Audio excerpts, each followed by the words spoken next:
మీ మోకాల నొప్పులకు ఎటువంటి సర్జరీ లేకుండా ఎపియాన్ పెయిన్ క్లినిక్ అందిస్తున్న అత్యాధునిక చికిత్స. ఈ సందర్భంగా ఇంకొన్ని ఐటమ్స్ చాలా జాగ్రత్తలు తీసుకోవాల్సిన ఐటమ్స్ ఉన్నాయి పిల్లల దృష్టిలో, పెద్దవాళ్ళ యూత్ దృష్టిలో.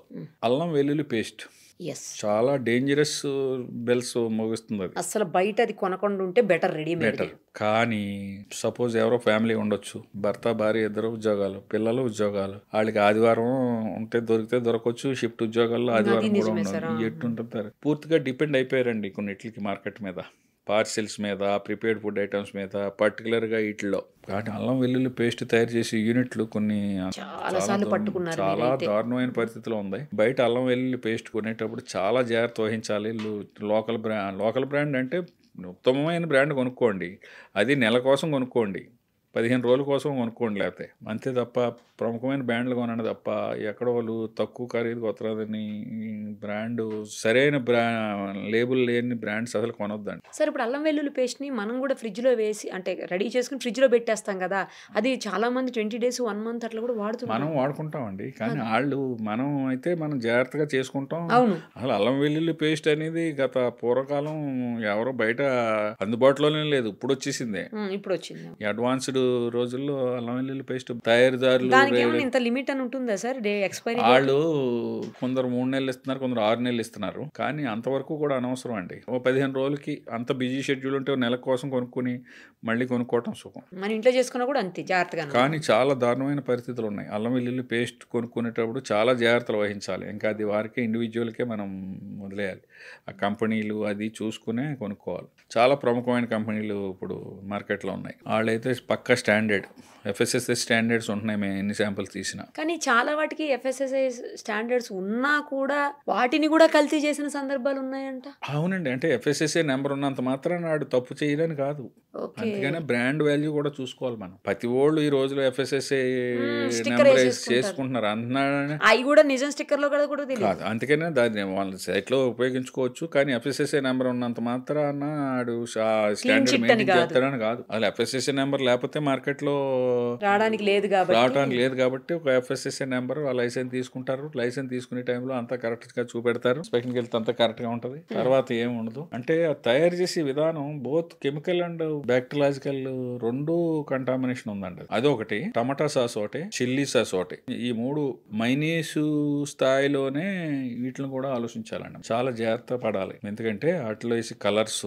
వాటిని తయారు చేసే విధానం, తయారీదారులు కూడా వాడి వాటర్ కూడా వెరీ అన్హోల్సమ్ వాటరు, అందులో టమాటా సాసులు వాడి కలర్స్ చాలా డేంజరస్ కలర్స్ వాడుతున్నారు. మీరు బేకరీలో, చిన్న బేకరీ ఐటమ్స్ దగ్గరికి వెళ్ళేటప్పటికి వాడు ఒక వైట్ బాటిల్లోనో ఎందులోనో ఏం ఉండదు, 5 లీటర్ల డబ్బా తెచ్చి దాన్ని ఫిల్ చేసి అక్కడ పెడతాడు.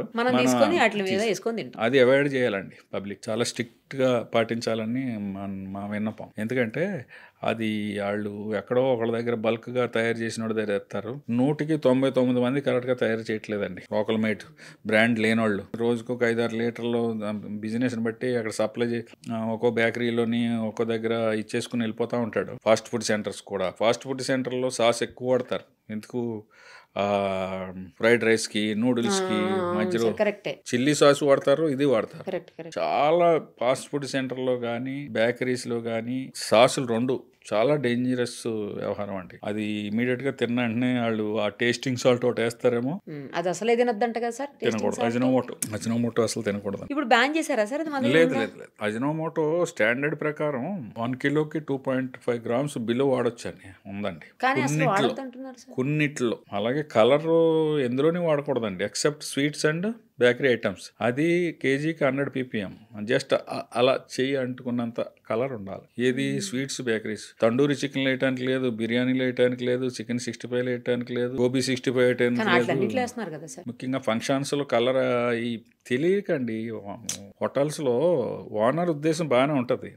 ఇంకొక బాగా ఈ హోటలియర్స్లోని, ఈ వంట వాళ్ళలోని, చెఫ్స్లోని ఉన్న అపోహ ఏంటంటే మేము వాడేది ఫుడ్ కలరే కదా సార్. ఫుడ్ కలర్స్ ఉన్నాయి, కంపెనీలు ఉన్నాయి, బుష్ లాంటి కంపెనీలు ఉన్నాయి.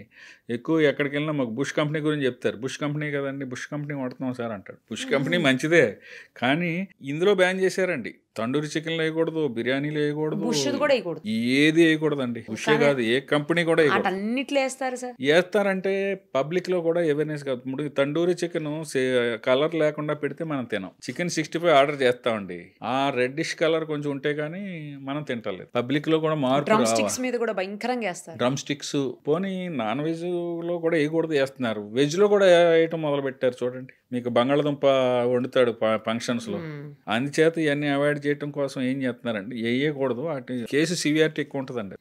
అది మీకు బిర్యానీలో కలర్ కట్టినా, తండూరి చికెన్ తీసినా, 65 తీసినా, మన గోబీ 65 తీసినా, ఆ శాంపుల్ ని మనం ల్యాబ్ పంపించి ఆ కేసును ప్రూవ్ చేస్తే జైలు 6తో పాటు ఫైన్ ఉంది చట్టం ప్రకారం. అది గమనించాలి హోటల్ వారు కానీ ఎవరైనా. చాలా మందికి తెలుస్తున్నది. ఇప్పుడు మనం కూడా ఏంటంటేనండి, కొందరు రీసెంట్ గా ఒక హోటల్లో చూశాను, నో ప్రిజర్వేటివ్స్, నో కలర్స్ అని నో పెడుతున్నారు. అజినోమోటో అని పెడుతున్నారు. అవును, అది నిజమే. గోడల మీద కూడా రాసేసి, వాల్స్ మీద కూడా పెద్ద పెద్ద బోర్డులు పెట్టారు గోడల పైన. నేను టేబుల్ మీద ఇలాగా ఒక హ్యాండిల్ లా ఉంటుందండి, దాంట్లో చూశాను నేను. అలాంటి వాళ్ళని ప్రోత్సహించడం కూడా మంచిది. సార్ తర్వాత ఈ చికెన్ విషయానికి వస్తే, కట్ చేసిన తర్వాత దానికి ఇంజెక్షన్ పొడిచి, లేకపోతే ముందే ఇంజెక్షన్ పొడిచేసి అదే బాగా అట్రాక్టివ్ గా కనపడటానికి, అట్రాక్టివ్ గా కనబడడానికి, చికెన్ తర్వాత వెయిట్ కండ బాగా కనిపించడానికి అట్లా చేసి మజిలున్న కోడిని తీసుకొచ్చాం అన్నట్టు ఆ యాంగిల్లో అలాంటివి జరుగుతున్నట్టుగా వస్తున్నదండి. అటు శాంపుల్స్ అవి కూడా కలెక్ట్ చేస్తున్నారు. వెటనరీ వింగ్ కోఆపరేషన్ కూడా కావాలి దానికి. వెటనరీ వింగ్ వాళ్ళు కూడా దాని మీద కాన్సన్ట్రేట్ చేస్తున్నారు. కానీ జరగటం, హ్యాండిల్ చేయటం, చికెన్స్ తీసుకొచ్చి మనం కొన్ని వీడియోలు చూసినట్టు బాత్రూముల దగ్గర పడేయటం, అస్సలు ఏంటండి అది ఇంకా అసలు అలాంటి వాష్రూమ్ ముందు పడేశారు సార్ గలీజ్. అలాంటి ఎవరైనా దయచేసి దొరికితే అది ఎక్కడ తీశారో కొంచెం డైరెక్ట్గా చేస్తే దాన్ని ఇమీడియట్గా సీజ్ చేసే అధికారం ఉందండి. కమిషనర్ గారు, ఫుడ్ సేఫ్టీ కమిషనర్ గారు కానీ, జిహెచ్ఎంసీ కమిషనర్ కానీ, లోకల్ కమిషనర్లు కానీ ప్రజారోగ్యానికి భంగం అనుకుంటే వాళ్ళు దాన్ని ఇమీడియట్గా సీజ్ చేసుకునే పవర్ చట్టాల్లో ఉంది. అంత దారుణమైన పరిస్థితులు ఉన్నాయి. అటువంటి వాటిని బయటకు రావాలంటే ప్రజల సహకారం కూడా కావాలి. ఇప్పుడు ఇలాంటి అన్నిటికి మనం మాట్లాడుకుంటున్నాం కదా, దీనికి ఫాస్ట్ ట్రాక్ ట్రైనింగ్ అని ఒకటి పెట్టారండి కొత్తగా, ఫుడ్ సేఫ్టీ దాని మీద ఫాస్ట్ ట్రాక్ ట్రైనింగ్ అని. దాని కాన్సెప్ట్ ఏంటంటే, ఇలాంటి తప్పుల్ని జరగకుండా చూడటానికి ఓనర్స్ కాదు ట్రైనింగ్, హోటల్స్ లో పనిచేసి వర్కర్స్ కి, అంటే మెయిన్ పర్సన్ ఉంటాడు కదా, మేనేజర్, చెఫ్, సర్వర్ కంటే కూడా servers handling, main kitchen staff, main incharge staff కొంచెం చదువుకున్నవాడు కావాలి. వాళ్ళు సామాన్యమైన భాషలోనే ఇస్తారు. It is hardly 3 to 8 hours, minimum 3 hours training ఉంది, 8 hours ట్రైనింగ్ ఉంది. ఫాలో అవుతారంట. అందరూ ఒకసారి రావక్కర్లేదు. అంటే 100 మంది ట్రైనింగ్ ఇచ్చామండి, కనీసం 10 మంది చాలు. ఇలా రిపీటెడ్ గా జరిగితే ఒక రోజులో పర్సెంటేజ్ అన్న కనీసం లైన్ లోకి వచ్చి జాగ్రత్త పడతారు. ఇప్పుడు పూర్వం చెత్త ఎక్కడ పడితే అక్కడ వేసేవారండి, ఇప్పుడు వేయట్లేదు కదా. కొంచెం తగ్గిందిలే సార్ ఇంత ముందు. మనం ఇప్పుడు చాక్లెట్ దీని కింద పడాలన్నా, అట్టుపండి దీనికి పడాలన్నా కల్చర్ మారిపోయింది కదండి. ఎక్కడో గుజరాత్లో కమిషనర్ గారు, రామ్మోహన్ గారు అని కమిషనర్ గారు పేరు చెప్పుకుని ఆయన చేసినట్టు శానిటేషన్ అంతా డెవలప్ చేశారు.